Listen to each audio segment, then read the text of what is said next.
রাজস্ব আয়ে চট্টগ্রাম সমুদ্র বন্দরের পরে বেনাপোল স্থল বন্দরের অবস্থান।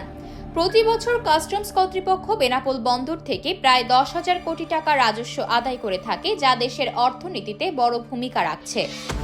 চলতি 2024-25 অর্থবছর শুরুতে জাতীয় রাজস্ব বোর্ড বেনাপোল কাস্টমস হাউস থেকে 6,705 কোটি টাকা রাজস্ব আয়ের লক্ষ্যমাত্রা নির্ধারণ করে দেয়।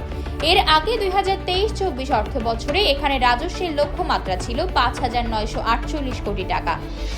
2023-24 অর্থবছরের চাইতে 2024-25 অর্থবছরে লক্ষ্যমাত্রা বাড়ানো হয়েছে 757 কোটি টাকা। বেনাপোল স্থলবন্দর দিয়ে বাণিজ্য সহজীকরণে বন্দরের বিভিন্ন অবকাঠামোগত উন্নয়ন রাজস্ব আয় বৃদ্ধিতে অনেক বড় ভূমিকা পালন করছে। এছাড়া বন্দরের আওতাধীন আরও কিছু প্রকল্প রয়েছে, যেগুলো শেষ হলে সামনের দিনগুলোতে রাজস্ব আয় আরও বৃদ্ধি পাবে বলে আশা করা যাচ্ছে।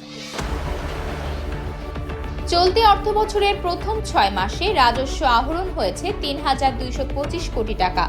বৈশ্বিক মন্দায় আমদানির পরিমাণ 6% কমলেও রাজস্ব আয়ের ক্ষেত্রে কাস্টমস কর্তৃপক্ষের নিরলস প্রচেষ্টা ও জবাবদিহিতায় প্রবৃদ্ধি বেড়েছে 16.03%।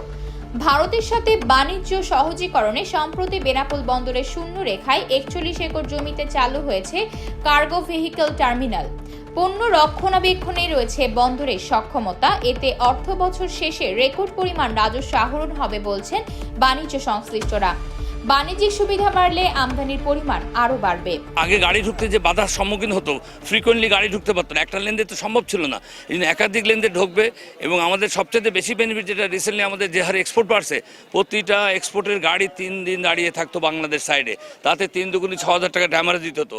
লিগাল ট্রেডে main obligation to avoid detention and demurrage. আমাদের ডিসেম্বর পর্যন্ত করে রেখে আমাদের ইম্পোর্ট কিন্তু আমাদের 6% নেগেটিভ। এ সত্ত্বেও আপনাদের সকলের প্রচেষ্টায় এবং আন্তরিকতায় আমাদের রেভিনিউ গ্রোথ হলো 16.03, মানে 16.03%। আমাদের ইম্পোর্ট গ্রোথ নেগেটিভ হলেও রেভিনিউ কিন্তু আমরা পজিটিভ। এই অর্জন আমি মনে করি আপনাদের সবার, এটা শুধু কাস্টমসের একার কোনো অবদান না। আমরা চেষ্টা করব, এই দেশটা তো প্রায় 53-54 বছর হলো স্বাধীন হয়েছে, আমরা আর মানুষের হাতে হাত পেতে চলবো না। গত অর্থবছরে লক্ষ্যমাত্রার চাইতে বেনাপোল কাস্টমস হাউস অতিরিক্ত রাজস্ব আয় করেছিল 216 কোটি টাকা।